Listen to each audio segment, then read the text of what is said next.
मुस्लिम महिलाओं के पास आप बार बार मिलने जाती हैं तो आप उनको कहती हैं बच्चे पैदा मत करो, आप बच्चे पैदा मत करिए, ये बात सिखाती मैं औरतों को। जब वहाँ की लड़कियों के बारे में आप कहती हैं यहाँ तो सिर्फ लड़कियां बेची जाती हैं, तो कई लड़की बिक जाती है साहब। आप देखिए माधवी जी, जुम्बा 4 दिन आपको राजनीति में आए हुए हैं, कह रहे हैं कि वो बेईमानी से जीते हैं। हाँ जी बिल्कुल कहूंगी मैं ये बात। इसका भी कोई सबूत है आपके पास? क्या आप बिल्कुल पीछे पड़ गई हैं आप उनकी? नहीं, सफेद टोपी डालकर मूछी मुंडवा कर से कोई मुसलमान नहीं बनते साहब। माधवी जी, आप बीजेपी में नई आई हैं, आपको पता नहीं आप उनके खिलाफ इतना बोले जा रही हैं। ये कौन सी बात है साहब? आप जिन्ना नहीं, जिन्ना के बाप निकल रहे आप इधर। अरे आप मुझे ये बताइए, दलाल बनकर मुसलमान लड़कियों को बेचते हैं ये लोग। तो उन्होंने कहा ये हमारे बच्चों के बेडरूम में झांकने वाला। कोड में बेडरूम कहाँ से आ गया साहब? अब ये बेडरूम कहाँ से आया? इल्जाम एक मोदी जी पे लगाते हैं, यहाँ के मुसलमान का तरक्की नहीं होती है साहब, मैं बता रही हूँ। तो कहाँ भेजेंगे आप इन्हें? सवाल कोई किसी पर पूछे आप उसको वैसे हिसाब से कनेक्ट कर देती हैं कि नए आई हूँ पॉलिटिक्स में, मैं क्या जानूं। हेलो हाय अस्सलाम वालेकुम, welcome to our YouTube channel Rahbar official. दोस्तों, वीडियो शुरू करने से पहले थोड़ी सी गुजारिश है कि आप चैनल पर नए हो तो सब्सक्राइब जरूर करिएगा, क्योंकि मैं ऐसी वीडियो आप लोगों के लिए लाता रहता हूं। दोस्तों, आज हम बात करेंगे इस वीडियो के अंदर माधवी लता, जिन्होंने मस्जिद के ऊपर तीर चलाया था और असदुद्दीन ओवैसी साहब के सामने इन्होंने हैदराबाद से इलेक्शन लड़ा था, जंग तो नहीं कह सकते, इलेक्शन लड़ा था और इनकी बुरी तरीके से हार हुई थी और इनके सारे घमंड चकनाचूर हो गए थे। अब हम देखेंगे रजत शर्मा जी ने, इनको ऐसा सुना है कि ये रो पड़ी है रजत शर्मा जी के साथ सामने डिबेट के अंदर, आपकी अदालत का ये वीडियो है। दोस्तों देखिए ये इनका क्या कहना है, उसके बाद हम अपनी चर्चा करेंगे। तो वीडियो स्टार्ट करता हूं बिना टाइम वेस्ट किए, लेट्स स्टार्ट। देखिए अभी हमने देखा 50% गलियां ऐसी है जहां पर लोग नहीं जाते, आप वहां भी घुस जाती हैं, तो डर नहीं लगता है? सब मेरा जन्म देने वाला भी भगवान है और मुझे मृत्यु देने वाले भी भगवान है, बीच में ये लोग कौन है? ये लोग कौन है साहब हमको रोकने वाले? डर तो मैं जानती नहीं। तो लेकिन ये अभी आप ऐसी हैं कि बचपन से ऐसी थी? हाँ, कई लड़कों ने मेरे से मार खाई है। आप कहती हैं कि जो मुस्लिम बच्चे हैं उनको मदरसों में जाना चाहिए, मदरसों में बेहतर एजुकेशन होनी चाहिए, लेकिन मेरी जानकारी है कि आपने अपने बच्चों को स्कूल भेजा ही नहीं। मेरा पहला कारण ये था कि मेरे बच्चे रोते रोते कभी स्कूल नहीं जाना था मुझे।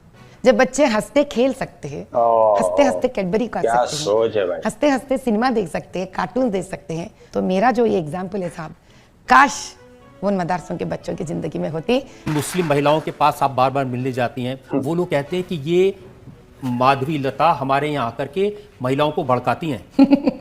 वो आप उनको कहती हैं बच्चे पैदा मत करो। और कोई मौलाना साहब भी है तो ऐसे है कि कहते हैं कि अगर आप में से कोई आएंगे यहाँ पर तो आपके टांग तोड़ देंगे। कि हम औरतों से कहते आप बच्चे पैदा मत करिए। अरे कहना क्या चाहते हो? बच्चे पैदा मत करिए। मुझे भी समझ नहीं। छोटा सा बच्चा जिसको पता तक नहीं है उसने क्यों इस धरती पे आया है, बस ये बात सिखाती मैं औरतों को। जब आप ऐसी बातें कहती हैं तो वहाँ के लोग कहते हैं वो बदनाम कर रही हैं, बेटियों को बदनाम कर रही हैं।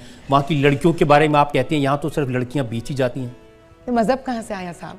मैं ये समझाती हूँ औरतों को, मैं अपनी लड़की को एक तक शादी ना करूँ, बस यही हम प्रार्थना करते हैं भगवान से। तो कई लड़की बिक जाती है साहब। आप बिंदी लगा के, रुद्राक्ष पहन के, मांग में सिंदूर भर के मुस्लिम इलाकों में जाती हैं, उन गलियों में जाती हैं, तो घुसने देते हैं आपको? क्या आप कैसे आ सकते हैं? ऐसा नहीं आ सकते। हाँ, अब मुझे सच बात करना पड़ेगा।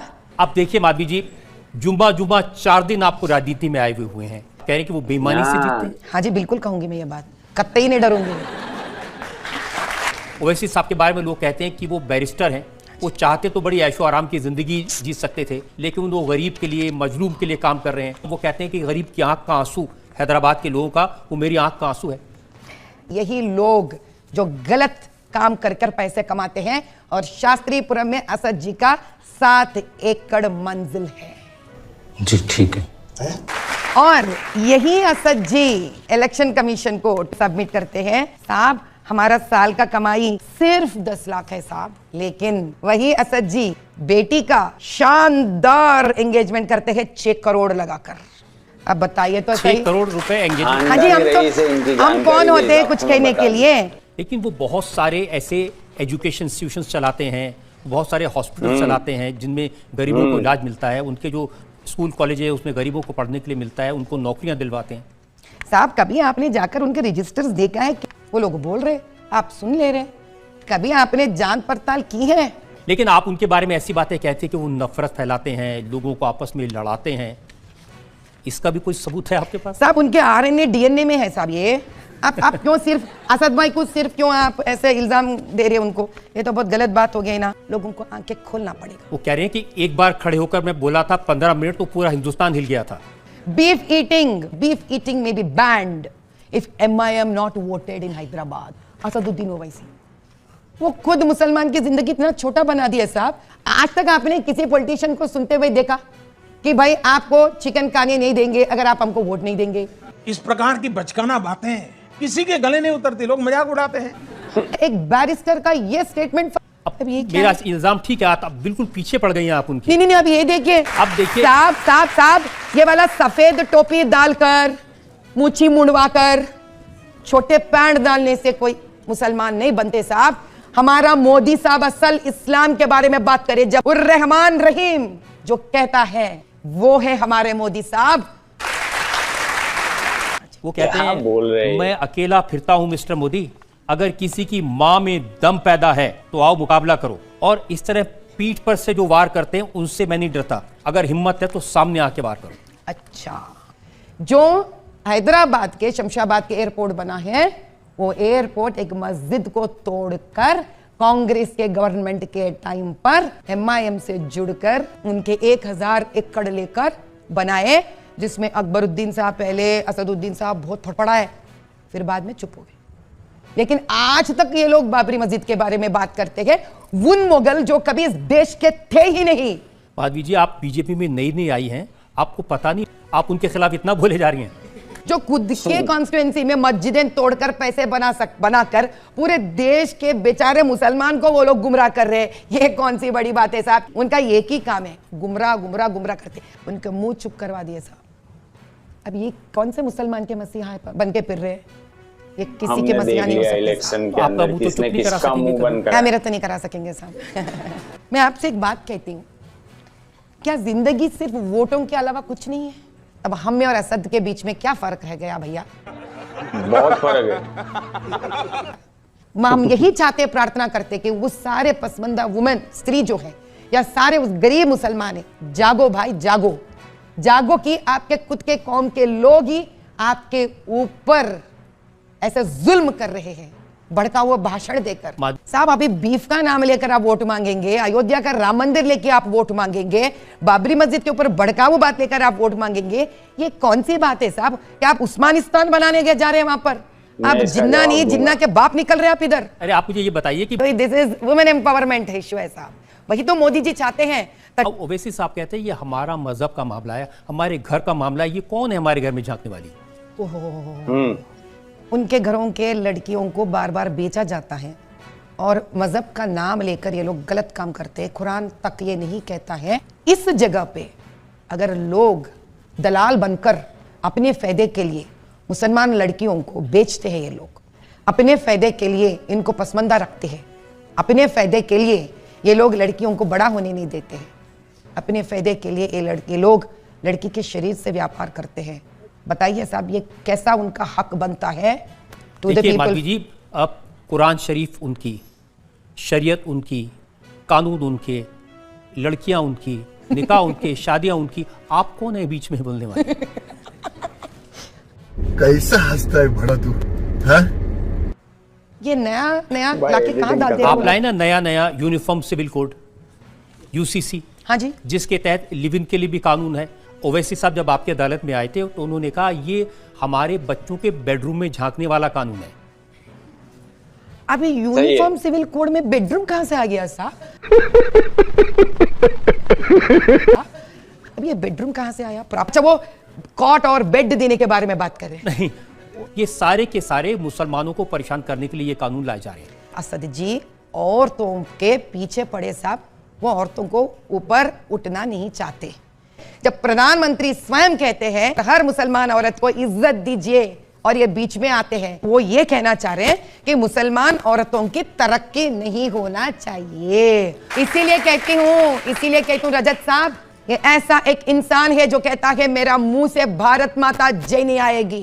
ये ऐसा इंसान है जो कहता है मेरा गर्दन पे चाकू रखो, फिर भी मैं भारत मां नहीं कहता हूं मैं। ऐसा एक इंसान जो अपने धरती को मां नहीं कह सकता है, वो खुद के कौम के औरत का क्या देख रेख करेगा साहब? और पूरा इल्जाम लेकर ऐसे अच्छे शख्स, ऐसे नेक लोग जैसे मोदी भाई है, अमित भाई है, जो अच्छा काम करना चाहते हैं देश के लिए, बिना कोई मजहब को बीच में लाते हुए। अरे भाई एक रुमाल देना मनीष। देखो मैं रो नहीं रहा हूँ, मैं खुशी में मेरे आंसू निकल रहे हैं ना, मुझे बहुत गर्व है। उनको बार बार बार बार उनके ऊपर ये लोग इल्जाम लगाना चाहते ताकि कोई भी मुसलमान ये ना समझ बैठे कि सही में असली जो इंसान उनके लिए है वो मोदी भाई है। ये अच्छे घरों के लड़कों का काम है क्या? बताइए, आप बताइए। हाँ तो ये औरंगजेब भी है, ब्रिटिश भी है, यहाँ पर तोड़ रहे आप लोगों को, और भड़काऊ भाषण देकर आप तोड़ रहे नहीं तोड़ रहे हिंदू मुसलमान को। अरे कभी तो अच्छी बातें करो साहब। एक बार तो सुनने को तरस नहीं हुई। अब मैं ये बात कहती हूँ तो मुझे खुद अच्छा नहीं लगता, क्यों बताइए? मैं बिल्कुल पसंद नहीं करती हूँ जब भी मैं ये बात कहती हूँ। अच्छा बात नहीं है। लेकिन सच्चाई तो यही है ना साहब। सूरज उगता हुआ सूरज का उजाला दिखाएंगे हम, उसको दिखाएंगे उन लोगों को कि इतिहास बनाएंगे हम। क्योंकि आप एक कट्टर हिंदूवादी हैं। हम कट्टर हिंदूवादी, और ये लोग बाहर आकर पॉलिटिक्स में बोलते हैं ये डेंगू है। साहब मैं कह रही हूं जिस धर्म को डेंगू बोले ना, उसी से किसी ना किसी दिन प्यारे हो जाएंगे। साहब ये लोग इटली में मिलकर बोफोर्स का गफला कर सकते हैं, ठीक है? इनका जायदाद है ये। और अकबरुद्दीन जी गुदगे मस्जिद तोड़कर बाबरी मस्जिद बाबरी मस्जिद बाबरी मस्जिद बोलते रहेंगे। और बचपन में ना टोपी लगाई इन्होंने, ना मुंडवाया कुछ भी। तो अभी आते हैं ये सब करके मुसलमान बनने के लिए, और इल्जाम एक मोदी जी पे लगाते हैं। अब किसके लिए? मेरे एक बात तो समझ की बाहर है साहब, आप मुझे समझाया, बड़े हैं मेरे से। ये लोग पाकिस्तान से आए हुए मुसलमानों के बारे में रोता है, अफगानिस्तान से आए हुए मुसलमानों के बारे में रोते हैं, बांग्लादेश से आए हुए मुसलमानों के बारे में रोते हैं, बाबरी मस्जिद के बारे में रोते हैं, चिल्लाते रहते हैं। क्या तकलीफ है साहब इनको? इसीलिए मैं कहती हूँ साहब, रजाकार चले गए, कासिम रजवी के वफादार रह गए। जब तक ये भी चले नहीं जाते इस देश से, यहाँ के मुसलमान का तरक्की नहीं होती है साहब। मैं बता रही हूँ, यहाँ का मुसलमान का तरक्की नहीं होती है। तो कहाँ भेजेंगे आप इन्हें? फिक्र मत करिए। सवाल कोई किसी पर पूछे आप उसको वैसे हिसाब से कनेक्ट कर देती हैं। अब आप ही बताइए, मैं तो बहुत छोटी हूँ इन लोगों से, क्योंकि नए नए आई हूँ पॉलिटिक्स में, मैं क्या जानूँ। अब कोई नहीं कहेगा कि आप नई नई आई हैं। इतना छोटा पहले कभी नहीं हुआ होगा। दोस्तों ये था माधवी लता का एक डिबेट कह लो या कंट्रोवर्सी कह लो या कुछ भी कह लो। अब मैंने कहा था कि मैं इनका जवाब दूंगा। दोस्तों हमने तो जब से बीजेपी हुजूम पे आए, मतलब इस 2014 से या 2014 से पहले भी, तो हमने ये बीजेपी में देखा कि उन्होंने हमेशा गाय, मंदिर, मस्जिद, ऊंच नीच, संविधान को खत्म करने की सारे पैंतरे रचकर इन्होंने वोट मांगे। कभी भी देश की तरक्की, और अभी भी कोई ये नहीं कह सकता कि देश तरक्की की तरफ जा रहा है। दोस्तों 2 करोड़ रोजगार के वायदे किए थे, वो भी कभी पूरे नहीं हुए। आज हमारी इकोनॉमी बिल्कुल ध्वस्त हो चुकी है। दोस्तों मीडिया का स्तर इतना गिर चुका है कि वो गिनती में ही नहीं आता। ऐसी देश की हालात करते हुए भी ये दम नहीं लेते और ये हार नहीं मानते, और ये अपने आप को हमेशा बड़ा बताते हैं कि ये किया है, वो किया है। इन्होंने तो सिर्फ मेरे हिसाब से देश में नफरत फैलाने का ही काम किया है, जो इनकी भाषा से अभी लग रहा है। ये मुसलमानों के हमदर्द बनने के लिए इलेक्शन के दिनों में आते हैं, उसके बाद इनको मुसलमान से कोई लेना देना नहीं होता। एक लौते असदुद्दीन ओवैसी साहब के बारे में ये कहूंगा, क्योंकि पूरी डिबेट असदुद्दीन ओवैसी साहब के बारे में ही मैंने सुनी, तो असदुद्दीन ओवैसी साहब के बारे में मैं ये कहूंगा कि असदुद्दीन ओवैसी साहब ने हमेशा मुसलमानों के लिए आवाज उठाई है, और उनका ये एम है, उनका ये मकसद है कि वो मरते दम तक असदुद्दीन ओवैसी मुसलमानों के लिए आवाज उठाते रहेंगे। और इनका कहना है कि असदुद्दीन ओवैसी साहब ने मस्जिद तोड़वाकर एयरपोर्ट बनवाया है। तो दोस्तों इन्होंने कौन से ऐसे काम किए हैं? कोई बेचारा कुछ इनके खिलाफ बोल दे तो इन्होंने उनके घर छीन लिए, घर तोड़ दिए। इनका जवाब आपने अयोध्या में तो देख ही लिया। दोस्तों ये सारी कहने के लिए बहुत बातें हैं, लेकिन आपको ये वीडियो कैसा लगा अपनी राय कमेंट में रखिएगा। वीडियो यहीं खत्म करता हूँ। Good bye.